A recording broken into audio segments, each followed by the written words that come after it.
January 26, 1945. The woods outside Holtzwihr, France. The temperature is 14 degrees Fahrenheit, cold enough to freeze the oil in a rifle bolt and turn the soil into iron. But amidst the white, frozen expanse of the Colmar Pocket, there is a singular, violent tear in the landscape. A burning American M10 tank destroyer, churning a pillar of black smoke into the grey afternoon sky. By every tactical metric, this vehicle is a bomb waiting to detonate. Its hull is glowing from the heat of enemy fire. Its internal ammunition is beginning to cook off. The laws of survival dictate that any soldier within 100 yards should be sprinting in the opposite direction. But one figure, silhouetted against the flames, does not run. A 20-year-old lieutenant, weighing only 112 pounds and shaking from a malaria fever, climbs up the back of the burning steel chassis. He hooks up a field telephone and racks the charging handle of the exposed 50 caliber machine gun. He is not looking for a way out. He is effectively alone against 2 companies of German infantry and 6 Tiger tanks, and he has just decided to turn himself into the most dangerous bait in the European theatre. To understand why a single man would choose to stand his ground on a burning tank, one must first understand the desperate geography of January 1945.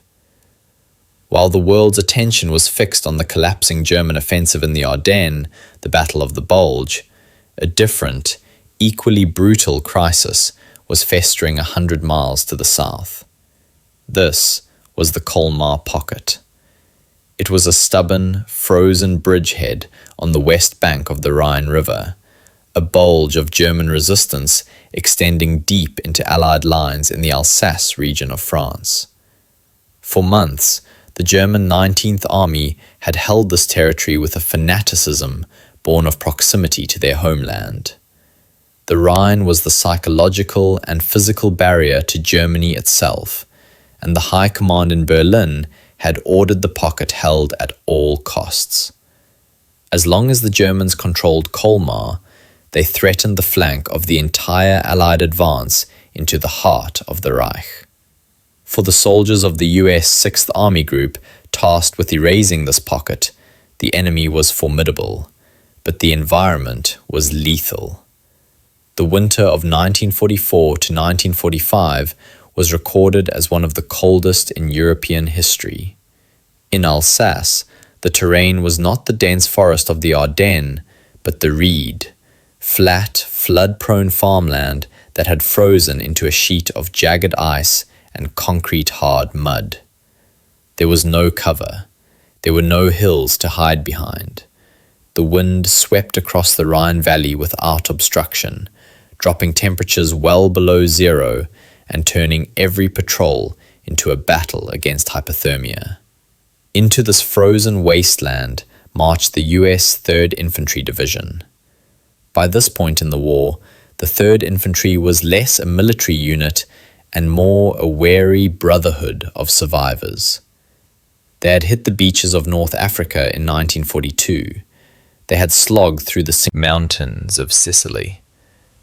They had endured the slaughterhouse of Anzio and fought their way up the Rhone Valley.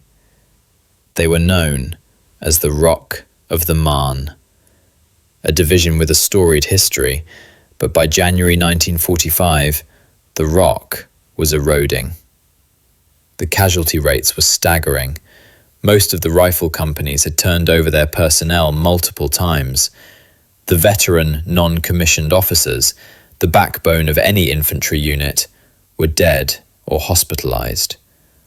The replacements arriving from the rear were often teenagers, green and terrified, thrown into the line with barely enough time to learn the names of their squad leaders. The fatigue was bone deep. Reports from the period describe men moving in a trance-like state, their boots wrapped in burlap sacks to fight off trench foot, their eyes hollowed out by months of constant artillery fire. They were operating on a deficit of sleep, food, and morale. The division commander, Major General John Iron Mike O'Daniel, was pushing his men hard to collapse the pocket, but the resistance was stiffening. The Germans here were not the disorganized remnants seen in the retreat from Paris. They were mountain troops and hardened infantry, supported by heavy armor that could pick off American Shermans from across the flat, snowy fields.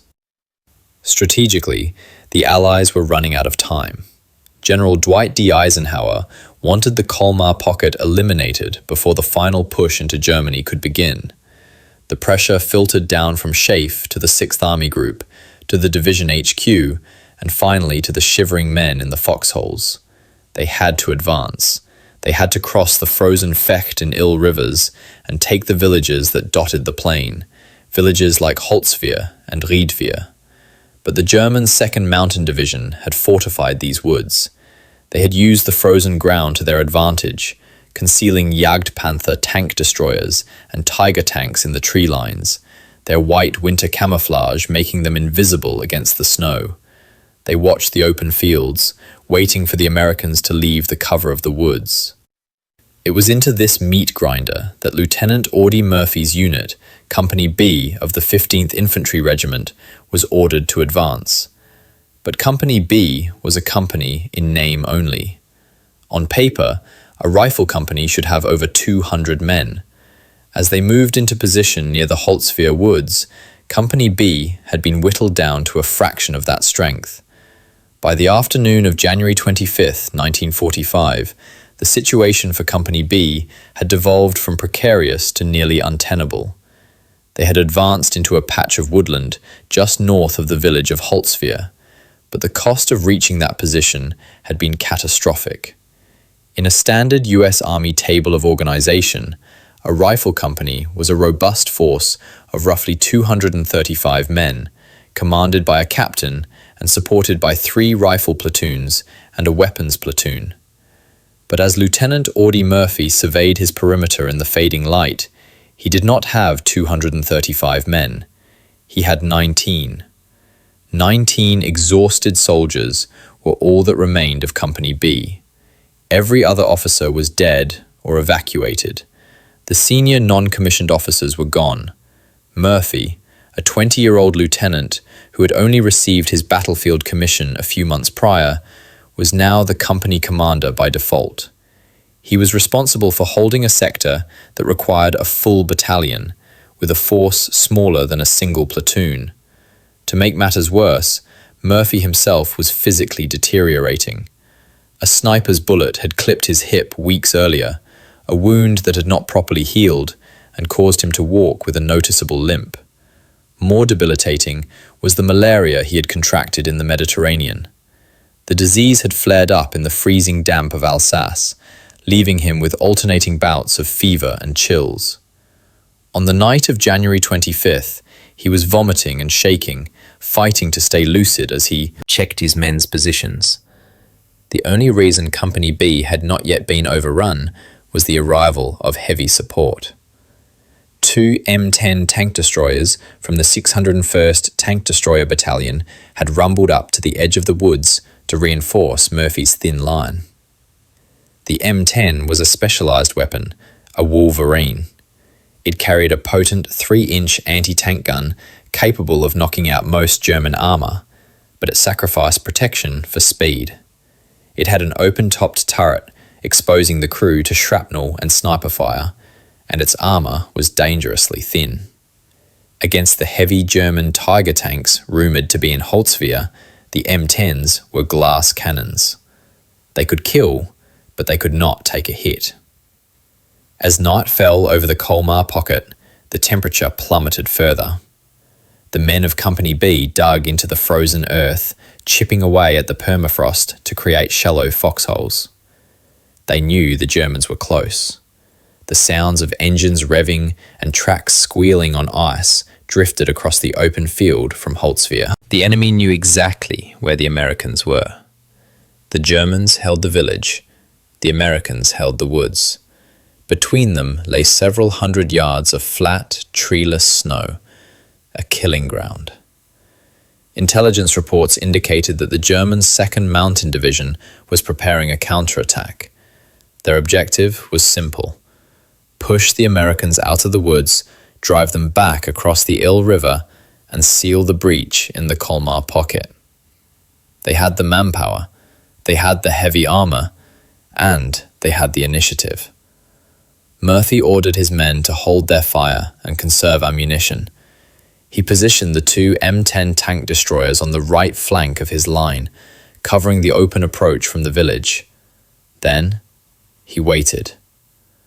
The morning of January 26 broke clear and cold. For a few hours, the front was eerily silent. The sun reflected off the snow with a blinding glare. It was the kind of deceptive tranquility that often precedes a massacre. Murphy kept his field telephone close, his line to the battalion headquarters his only tether to the outside world. At 1400 hours, the silence broke. It didn't start with a probe or a skirmish. It started with the earth-shaking impact of a coordinated artillery barrage, followed immediately by the roar of heavy Maybach engines. The German counterattack had begun, and it was heading straight for the 19 men of Company B.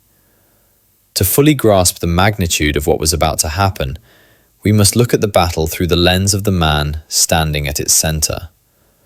Lieutenant Audie Murphy was an anomaly in the US Army. Standing 5'5" and weighing barely 112 pounds, he had been rejected by the Marines and the paratroopers for being too small. When he finally enlisted in the infantry, his drill sergeants had tried to have him transferred to a cook's position, convinced he couldn't handle the physical rigors of combat.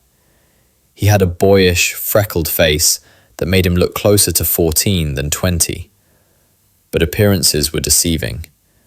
By January 1945, this small Texan had become one of the most lethal soldiers in the division. He possessed a terrifying calmness under fire, a trait that unnerved even his own men. However, on this specific afternoon, Murphy was fighting a war on 2 fronts. The first front was internal. The malaria he had carried from Italy was raging. His body was racking with tremors that had nothing to do with the cold. He was dizzy, nauseous, and operating on a sheer force of will that bypassed physical exhaustion. He was not a superhero. He was a sick, wounded young man who should have been in a hospital bed, not commanding a defensive line in a frozen forest. The second angle is the burden of command.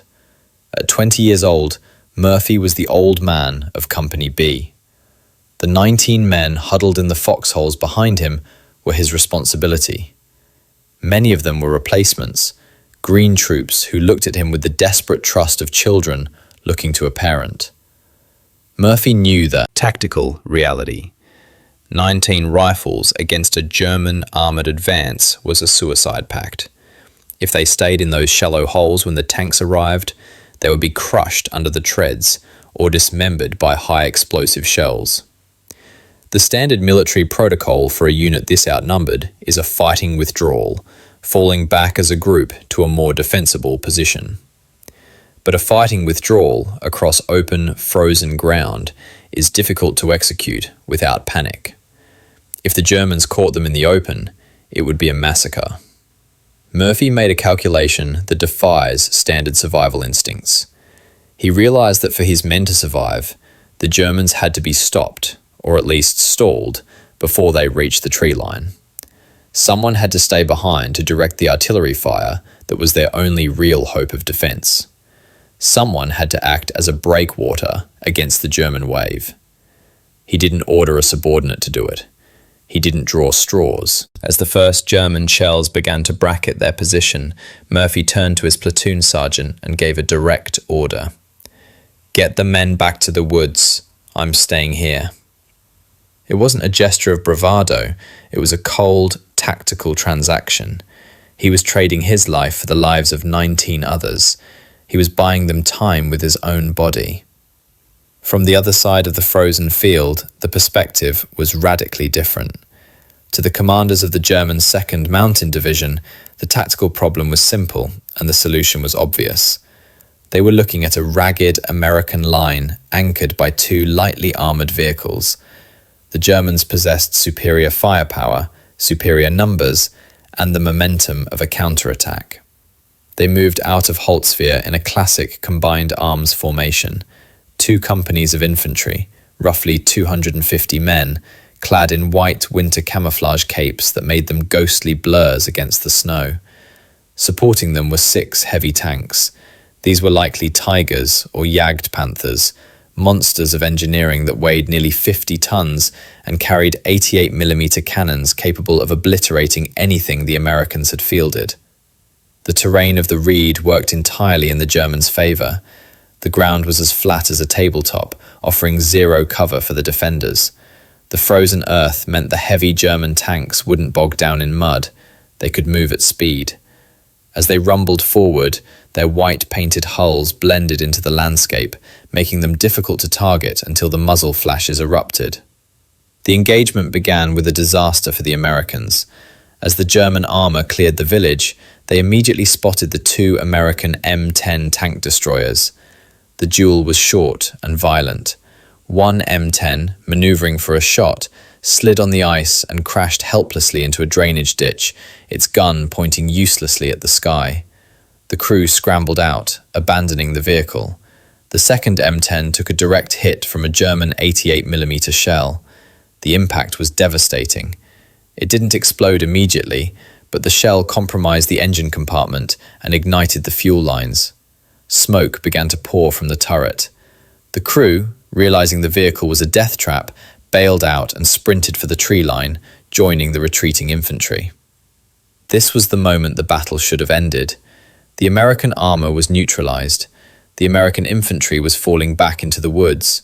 The German commanders, peering through their binoculars, would have seen a burning tank destroyer and an empty field. Doctrine dictated that they press the advantage, overrun the position, and secure the woods. But in the chaos of smoke and retreating figures, the Germans missed one detail.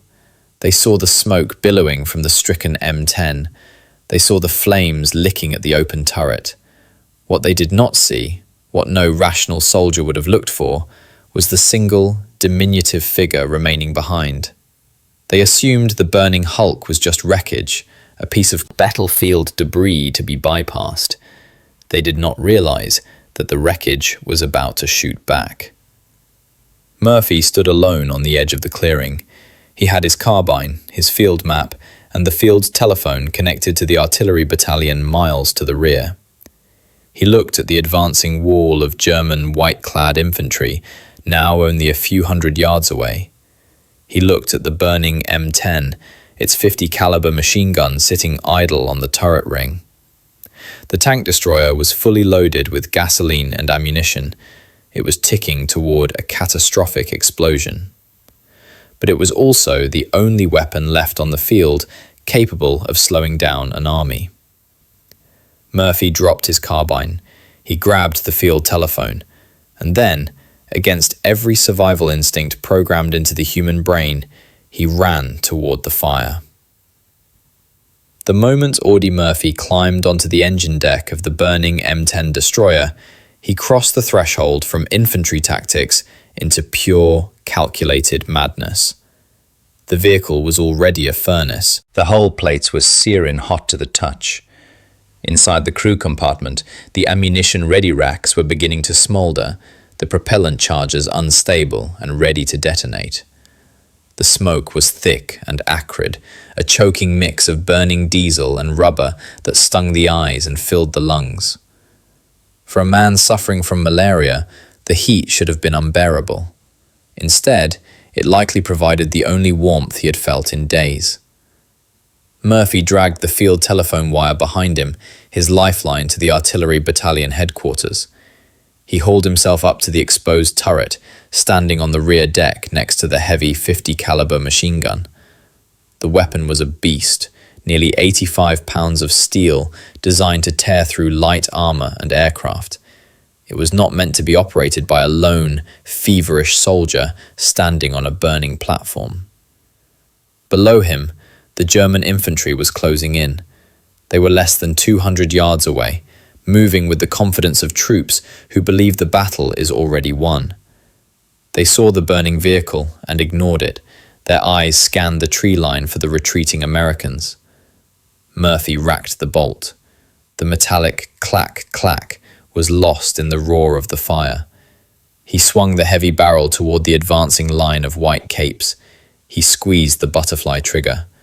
The .50 caliber machine gun erupted with a rhythmic, thumping roar that shattered the afternoon air. At that range, the effect was devastating. The heavy rounds tore through the lead elements of the German infantry, dropping men instantly and sending the rest diving into the snow in confusion. They couldn't locate the shooter. The muzzle flash of Murphy's gun was hidden by the billowing smoke and flames of the burning tank. To the Germans, it seemed as if the fire itself was shooting at them. For the first few minutes, Murphy possessed the element of total surprise. He traversed the gun back and forth, spraying the ditches and the open fields, forcing the entire German infantry advance to freeze. But Murphy wasn't just a machine gunner, he was an officer. With his free hand, he keyed the field telephone. His voice, calm and eerily detached, crackled over the line to the artillery direction center. He began calling in coordinates. "Drop it 50 over," he said. Seconds later, the whistle of incoming 105mm shells heralded the arrival of the American artillery.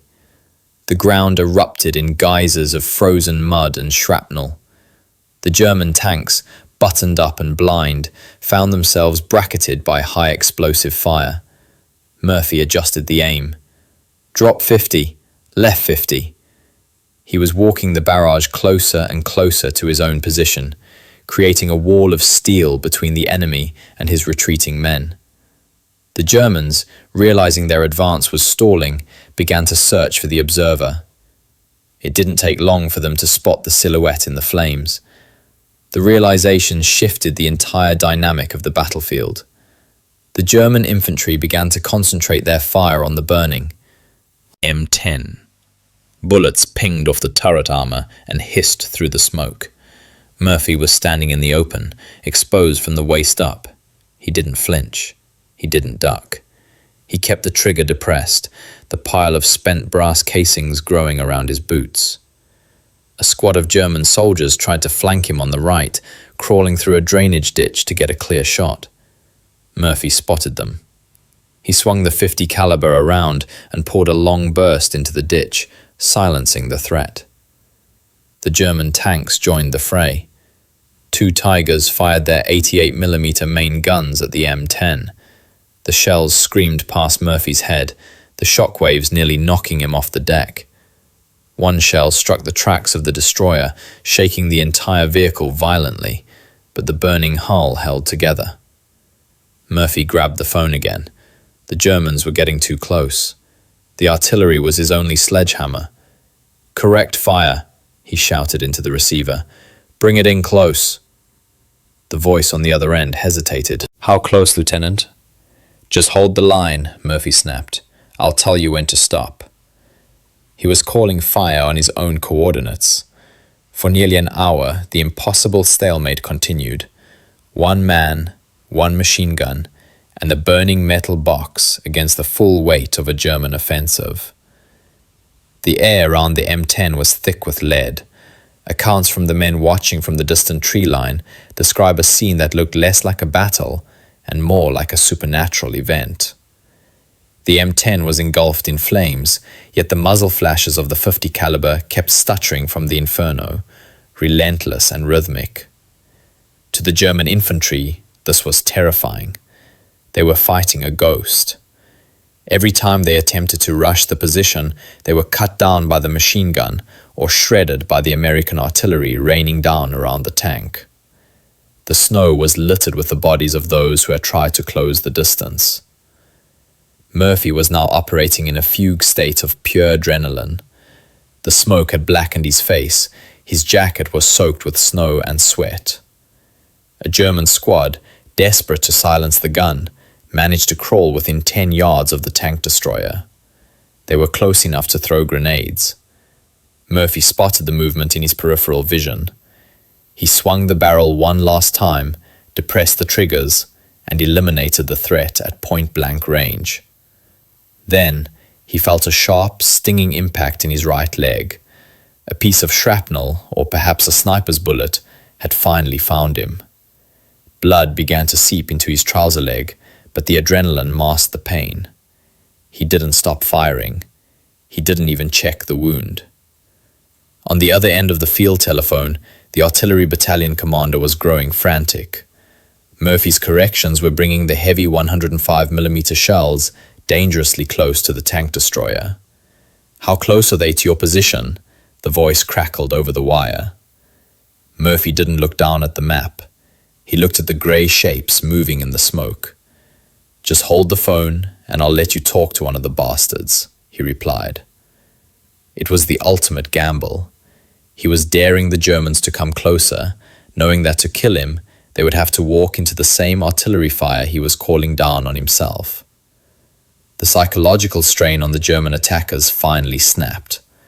They were facing a burning demon that wouldn't die, backed by a wall of artillery that seemed to know their every move. The German tanks, blind and fearing infantry support was gone, began to reverse. The white-clad infantry broke formation and began to pull back toward the village of Holtzwihr. The momentum of the counterattack had been broken. On the deck of the M10, the .50 caliber suddenly clicked dry. The ammunition belt was empty. Murphy stood there for a second, swaying in the heat. The field telephone line had been severed by shrapnel. The tank destroyer beneath his boots was vibrating violently. The internal structure was finally giving way. The fire had reached the main ammunition storage. It was seconds away from disintegration. Murphy dropped the handset. He didn't run. He couldn't. He slid off the burning hull and limped into the snow. He was dazed, deafened, and bleeding, moving like a sleepwalker back toward the safety of the woods. He had not gone more than a few dozen yards when the M10 finally surrendered to physics. The vehicle exploded with a concussive force that shook the ground, blowing the turret into the air and scattering the chassis across the field. Murphy didn't look back. He kept walking toward the trees, where the stunned remnants of Company B were waiting. He had held the line. The silence that followed the explosion of the M10 tank destroyer was almost as deafening as the battle itself. In the tree line, the 19 survivors of Company B watched a figure emerge from the smoke. Murphy was unrecognizable. His hair was singed. His face was masked in a layer of oil and black soot, and his trousers were soaked with blood from the shrapnel wound in his leg. He walked with the stiffness of a man whose adrenaline was rapidly crashing, leaving only the raw agony of exhaustion and injury. He did not collapse. He did not call for a medic. When he reached his men, he did not even sit down. In one of the most remarkable displays of combat leadership in the history of the US Army, Murphy refused to evacuate. Instead, he looked at his dazed platoon, men who had just watched their commander single-handedly fight a tank company, and issued a new order. They were not retreating. They were counter-attacking. Murphy realized the Germans were in disarray. The human bait tactic had worked too well. The enemy was confused, their command structure broken, their armor pulling back in fear of a phantom regiment.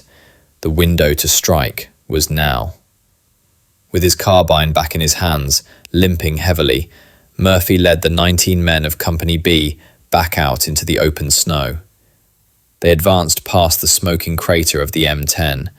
They moved through the debris field of the battle Murphy had just fought alone. The German resistance crumbled. The infantry, already demoralized by the invisible machine gunner and the precise artillery fire, had no fight left in them. They surrendered in droves or fled back toward the Rhine. By nightfall, the Americans had not only secured the woods, but had pushed forward to retake the ground all the way to the edge of Holtzwihr. It was only then, as the perimeter was secured and the adrenaline finally bled away, that the true cost of the hour-long engagement became visible. The field in front of the M10 wreckage was a graveyard. A subsequent sweep of the area revealed the bodies of approximately 50 German soldiers scattered across the snow, men cut down by Murphy's machine gun or the artillery he had called onto his own position. It was a staggering number. A single soldier, crippled by malaria and firing from a burning platform, had inflicted casualties equivalent to the output of a heavy weapons platoon. Reports from the 2nd Mountain Division later indicated total confusion among the German ranks. They believed they had been engaging a substantial fortified position, not a single 20-year-old on a dying tank. Murphy's men looked at the burning wreck, then at their lieutenant. He was leaning against a tree, shaking uncontrollably from the fever that had returned with a vengeance. He had saved them. He had held the flank of the entire division, and he had done it while technically incapable of passing a physical exam. The immediate tactical crisis was averted. The German counterattack on Holtzwihr was dead. But for Murphy, the war wasn't over. He allowed a medic to bandage his leg, but he still refused to leave the line. He would remain with Company B for another 2 days of fighting before the Colmar Pocket was finally collapsed. The stand at Holtzwihr did more than just save a company of men. It broke the back of the German resistance in the Colmar Pocket. With the failure of their counterattack on January 26th, the German 2nd Mountain Division lost the initiative. The psychological blow of being stopped by such a thin line, followed by the aggressive American push that Murphy led immediately afterward, unhinged their defensive strategy. Within days, the US 3rd Infantry Division, alongside French forces, swept across the remaining territory. By early February, the Colmar Pocket, the Siberia of France, was erased. The west bank of the Rhine was secure. The story of what happened on that burning tank destroyer began to filter up the chain of command. At first, it sounded like a fabrication, a tall tale invented by shell-shocked privates. But the witnesses were too numerous, and the evidence on the battlefield was too stark to ignore. The cratered earth, the scattered German dead, and the blackened hull of the M10 told the story clearly. On June 2, 1945, near Salzburg, Austria, Lieutenant General Alexander Patch, commander of the US 7th Army, draped the Medal of Honor around Audie Murphy's neck. The citation was exhaustive, detailing the hour-long engagement in clinical military terms, but even the official language struggled to capture the sheer improbability of the event. Murphy became the most decorated American soldier of World War II. He had received every medal for valor the Army could bestow, some of them twice. He was celebrated in newsreels, featured on the cover of Life magazine, and hailed as the ultimate symbol of the American fighting spirit. But the young man who stood on the parade ground was hollowed out. At 20 years old, he had seen more death than most men would in 10 lifetimes. He had killed hundreds of enemy soldiers. He had watched his best friends die in the mud of Italy and France. The war had taken his youth and replaced it with a permanent, vibrating anxiety. The human bait maneuver was not a moment of glory for Murphy. In his own memoirs, To Hell and Back, he barely dwells on the heroism. He describes it as a fugue state, a necessary job to be done to keep his friends alive. He didn't fight for the flag, or for democracy, or to kill Germans. He fought because the men in the foxholes behind him were his family, and he was the father who had to stand at the door. Murphy survived the war, but he never truly left the battlefield. He would suffer from severe post-traumatic stress disorder, then called battle fatigue, for the rest of his life. He slept with a loaded pistol under his pillow. The sounds of loud bangs would send him diving for cover decades after the guns fell silent. The burning tank at Holtzwihr was a moment of tactical brilliance, but it was also the forge that finalised his transformation from a farm boy into a casualty of war who happened to survive. In the vast, mechanised slaughter of the Second World War, where battles were decided by industrial output and division strength maneuvers, the idea of the individual warrior often feels obsolete. We tend to view the war as a collision of maps and machines, where a single soldier is just a statistic waiting to happen.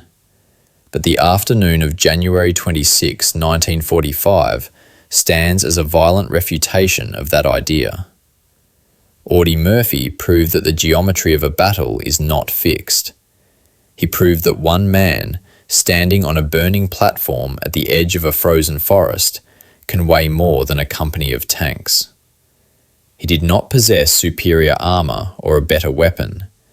He possessed only the terrifying clarity of a man who has accepted his own death, and in doing so, became unkillable. His stand at the Colmar Pocket forces us to confront the uncomfortable reality of heroism. It is not a shiny, triumphant quality found in adventure novels. It is dirty, desperate, and often born from a place of profound trauma. Murphy climbed that tank not because he wanted to be a hero, but because he was the only thing standing between his brothers and annihilation. He was 20 years old, he was 5'5", and for 1 hour in the snows of France, he was the most dangerous thing on earth.